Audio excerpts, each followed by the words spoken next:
challenge is not so much what are the things that a company must do to be successful. It's balancing all of those things. At the same time, you're being literally hit by economic uncertainty, disruptions in the supply chain, governments that stop spending, consumers that one day demand all the high-tech products and the next day act like they could care less. And so it's doing all the traditional things right, but with a mindset that says, I can only count on certainty for about the next 2 weeks. We're still in a very dynamic environment, and there's a lot of changes that are happening out there that introduces a lot of volatility, and understanding how to predict demand, how to create an environment and a footprint that's fairly agile to be able to adjust to the volatility. That's the first challenge, the biggest challenge. With all of the uncertainty out there and no definite indication of when this thing will be over for these companies, there's three things they've got to continue to be focused on.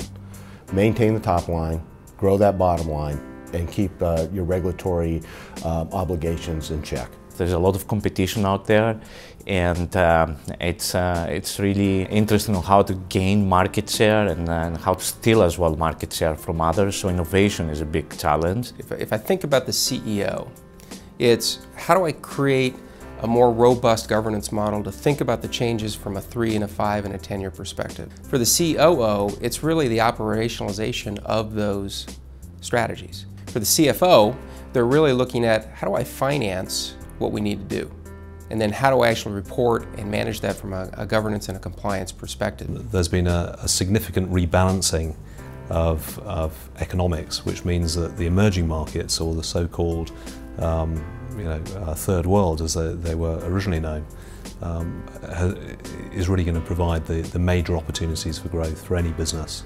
There will be new surprises on the horizon. As you think about business models that are responsive to the traditional factors of cost, the traditional factors of volatility, and the traditional factors of competitive advantage, the question of what will lead to competitive advantage in the next 3 to 5 years is the $64,000 question. There's not a playbook that one size fits all.